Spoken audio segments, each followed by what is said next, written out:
자식에게 주식이 들어가 있는 돈을 물려줄 때 어떤 방법이 가장 좋겠느냐라는 질문인데요. 제가 주식에 20만 불 정도 계속 투자해 오는 게 있다. 제 아이에게 물려줄 생각인데 그 어카운트이고요. 처음부터 그래서 아이하고 공동계좌, 조인트 어카운트를 만들었습니다. 라는 거죠. 지금까지 본인이 아빠, 엄마, 아빠라고 할게요. 제가 배당이건 양도소득이건 본인 텍스 보고할 때 인컴으로 픽업해 왔다라는 그런 얘기겠죠. 그래서 나중에 증여나 상속으로 안 잡히게 하려고 한 거다. 결국은 조인트 어카운트를 아이와 같이 만들고 내가 벌어들이는 돈에 대해서 세금을 내가 다 내면 나중에 아이가 가져갈 때 증여상속세가 안 나오지 않겠느냐 이렇게 생각을 하신 거겠죠. 그런데 최근에 새로운 사실을 알게 됐다. 이런 어카운트가 공동이 아닌 경우, 그러니까 내가 혼자 이 소울 오너십이겠죠. 직접 명의일 경우에는 베네피셔리를 아이로 해놓게 될 텐데, 그러면 오히려 본인이 사망했을 때 아이에게 어카운트가 넘어가는 순간에 토탈 어마운트를 상속하는 게 되어서 주식을 팔게 되더라도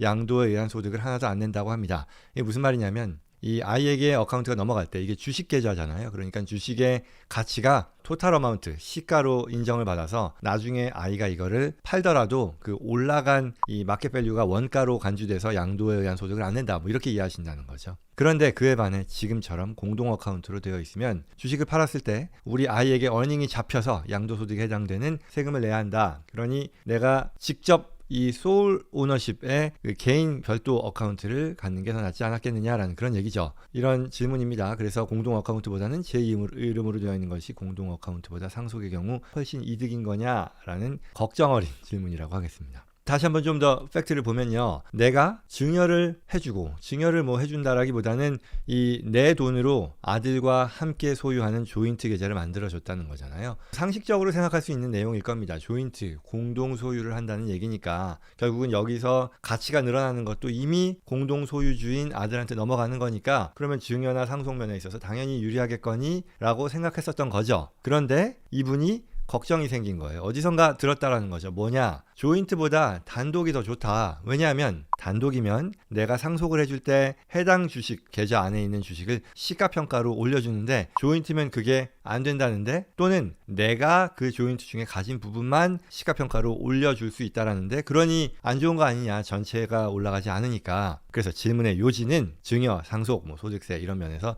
조인트 계좌를 만들어주는 게 더 좋을 거라고 생각해서 했는데 실제로는 그게 아니고 단독 계좌가 더 좋다는 걸 알게 되었다, 또는 그런 얘기를 들었다. 그런데 이게 맞냐라는 그런 질문인 거죠. 답은요, 적어도 이분의 지금 상황에서는요, 그렇지 않고 걱정하지 않으셔도 된다입니다. 지금 상황에서라면 이 조인트로 소유한 것이 단독 소유한 것 대비 불이익은 없을 거다라는 게 답입니다. 자, 그러면 이게 왜 그런지 한번 살펴볼게요.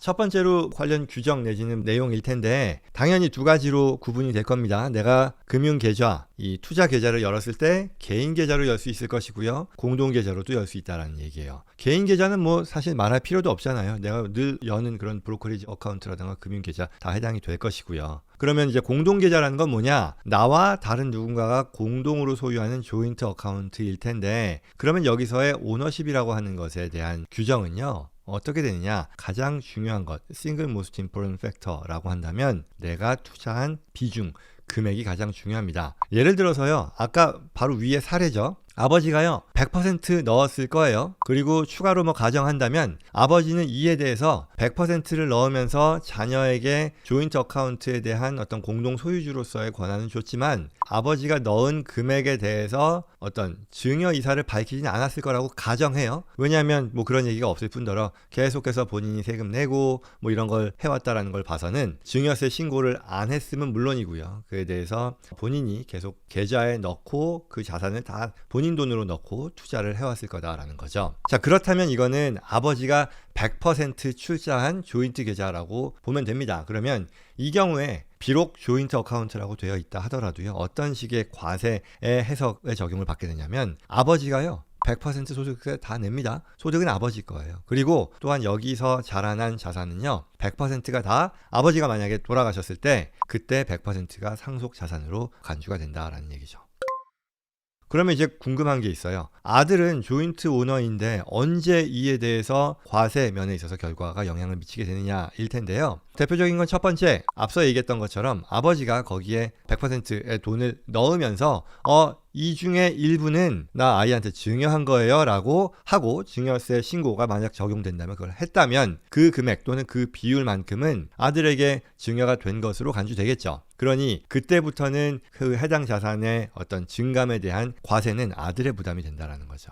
두 번째는요, 그런 거 없었다라고 칠게요. 아버지가 여전히 100% 출자한 그런 상황에서도 만약에 아들이 조인트 그 오너이니까 이 계좌에서 돈을 꺼냈을 수 있잖아요. 그러면 그때 꺼냈을 때 이에 대해서 증여세의 대상이 될 것이다 라고 볼 수 있겠다라는 거죠. 그리고 세 번째, 아까 그 팩트에서 나왔던 것 중에 제가 언급했던 것이 상속 시의 마켓 밸류로 이 시가평가해 주는 그 규정을 얘기하잖아요. 그걸 이제 스텝업 베이시스에 해당되는 그 규정이라고 하는데요. 이건 뭐냐면 사망했을 때 그분이 가지고 계신 자산을 시가평가해주는 그런 규정을 지칭합니다. 대표적인 게 부동산일 텐데요. 예를 들어서 어떤 홍길동 씨라는 분이 10만 불에 부동산을 샀는데 사망할 때 100만 불이 됐다라고 해요. 그러면 사망했을 당시에 시가가 100만 불인데 이거를 아들에게 상속을 했단 말이에요. 그리고 아들이 상속받고 이걸 바로 팔면 얼마에 팔까요? 100만 불에 팔겠죠. 시가가 100만 불이라고 했으니까. 그러면 이때 아들이 파는 그 부동산의 원가를 100만 불로 인정해준다. 스텝업 해준다라는 뜻이거든요. 이게 미국 세법의 굉장히 중요한 어떤 그 혜택일 텐데요. 이게 적용이 된다는 거거든요. 그러면 여기서 이제 다시 돌아오면 조인트 계좌에 들어가 있는 자산, 주식도 마찬가지로 적용을 받거든요. 그랬을 때 얼마만큼이 스텝업 되느냐 이잖아요. 그런데 앞서 얘기한 것처럼 아버지가 100% 넣었기 때문에 그리고 이후에 뭐 증여나 이런 게 없었기 때문에 여기서의 과세 이벤트는 온전히 아버지가 부담한다는 뜻이에요. 그 말은 돌아가셨을 때 아버지의 상속 대상 자산이 100%라는 뜻이에요. 그러니 그만큼에 대해서 우리는 역설적으로 불이익을 보지 않는 거죠. 왜? 전체 자산에 대해서 스텝업을 인정받게 될 테니까. 그러면 언제 이 스텝업에 있어서는 조인트 오너십이 안 좋을 수 있을까요? 언제냐면 아버지가 100% 소유하지 않은 그런 경우겠죠. 만약에 아버지와 아들의 비율이 6대 4였다고 하면 아버지가 돌아가셨을 때 스텝업에 적용을 받는 것은 60%에 해당이 될 테니까요. 그러나 다시 한번 여기에서는 아니죠. 왜냐하면 아빠가 100% 소유한 거니까 아버지가 돌아가셨을 때 스텝업은 100%가 되니 이 질문하신 분의 걱정은 뭐 걱정 안 하셔도 되는 그런 얘기겠죠.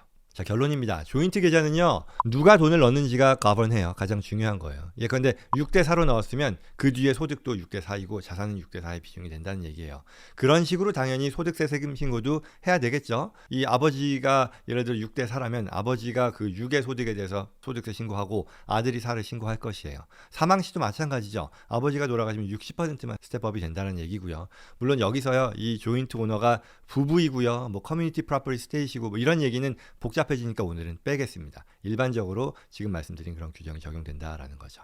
따라서 앞서 말씀드렸던 그 사례에서는 질문자의 경우는 나쁠 거 없다. 왜? 아빠가 100% 넣었으니까. 아빠가 개인적으로 계좌를 열고 나중에 상속하는 것 대비 여기서 질문자는 그랬잖아요. 그게 오히려 더 나은 거 아니냐라고 한 거였는데 그건 아니죠. 뭐 좋을 것도 없고 나쁠 것도 없다라는 얘기겠죠. 소득세 면에서 어차피 아빠 자산 100%니까 내가 단독으로 가지고 있는 거건 조인트건 똑같이 아빠가 픽업하는 거고요. 상속 시에 스텝업 되는 것도 전체 자산이니 따라서 너무 심려치 마셔라 라는 그런 내용이 되겠습니다.